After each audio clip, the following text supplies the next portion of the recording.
lancer les premières actions.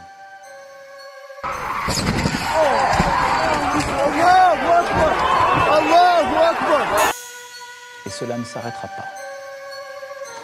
Mes chers compatriotes, nous avons devant nous des défis historiques. Nous ne bâtirons pas davantage notre avenir dans le désordre.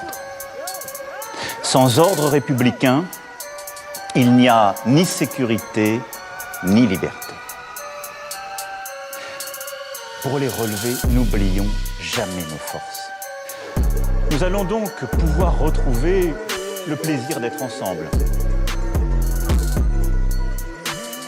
Notre histoire, notre jeunesse, notre sens du travail et de l'engagement.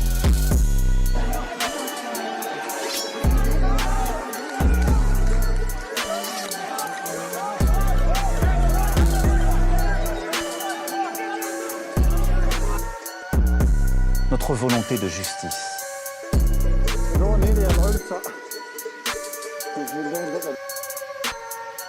Notre capacité de créer pour dire et changer le monde. Notre bienveillance.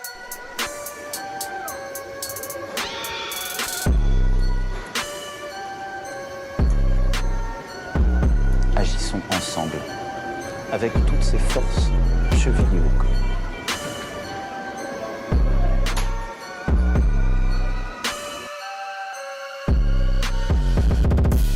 Ayons ensemble cette volonté de conquérir cette énergie du jour qui vient. Vive la République, vive la France. Respectez les règles de distance physique. L'été 2020 ne sera pas un été comme les autres.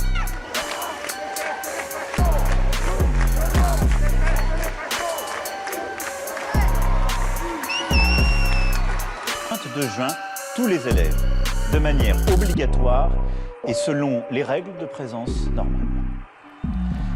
Il faudra continuer d'éviter au maximum les rassemblements.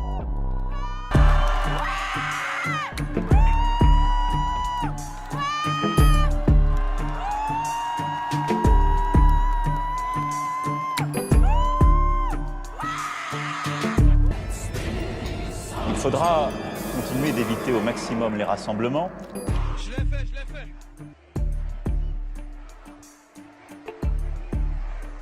Car nous savons qu'ils sont les principales occasions de propagation du virus.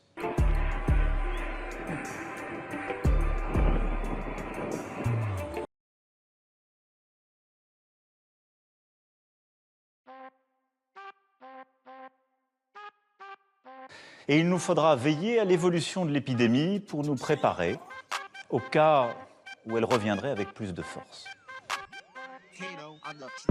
Mais je suis heureux avec vous. Soyez heureux. Soyez enculés. Nous avons mobilisé près de 500 milliards d'euros pour notre économie, pour les travailleurs, pour les entrepreneurs, mais aussi pour les plus précaires. C'est inédit. Et je veux ce soir que vous le mesuriez aussi pleinement. Mais je suis heureux avec vous. Ces dépenses se justifiaient et se justifient en raison des circonstances exceptionnelles que nous venons de vivre. Mais elles viennent s'ajouter à notre dette déjà existante, de travailler et de produire davantage pour ne pas dépendre des autres. Et cela, nous devons le faire, alors même que notre pays va connaître des faillites et des plans sociaux multiples en raison de l'arrêt de l'économie mondiale. Une relance solidaire qui permettra de mieux protéger nos aînés, mieux protéger aussi les plus pauvres d'entre nous. Nous avons tant demandé durant cette période. Elle va encore avoir un été, une rentrée si difficile, et c'est elle qui porte la dette écologique et budgétaire de notre pays. Une Europe plus forte, plus solidaire, plus souveraine. C'est le combat que je mènerai en votre nom dès le Conseil européen de juillet et dans les 2 années à venir.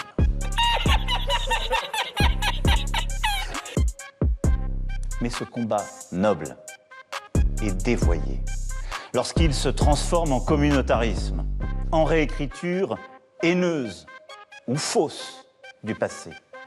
Ce combat est inacceptable lorsqu'il est récupéré par les séparatistes. Je vous le dis très clairement ce soir, mes chers compatriotes.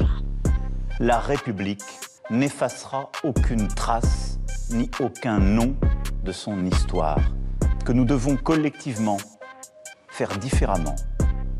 Et vous l'avez compris, dans ce que j'ai commencé ce soir à esquisser, je me l'applique d'abord et avant tout à moi-même.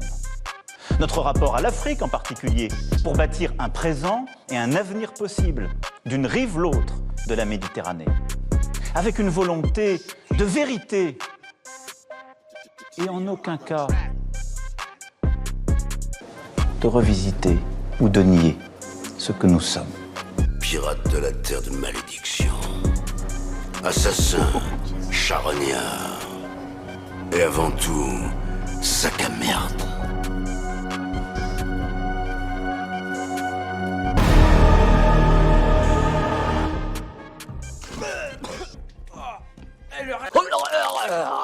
Ce projet d'indépendance, de reconstruction, n'est possible que parce que depuis 3 ans, nous avons mené un travail sans relâche pour l'éducation, l'économie, la lutte contre les inégalités dans notre pays. Parce qu'aussi, nous nous sommes battus pour notre projet européen et notre place dans l'ordre international. Je ne crois pas que surmonter les défis qui sont devant nous consiste à revenir en arrière. Non. Mais les temps imposent de dessiner un nouveau chemin. Ah, génial. J'ai tout à fait rassuré.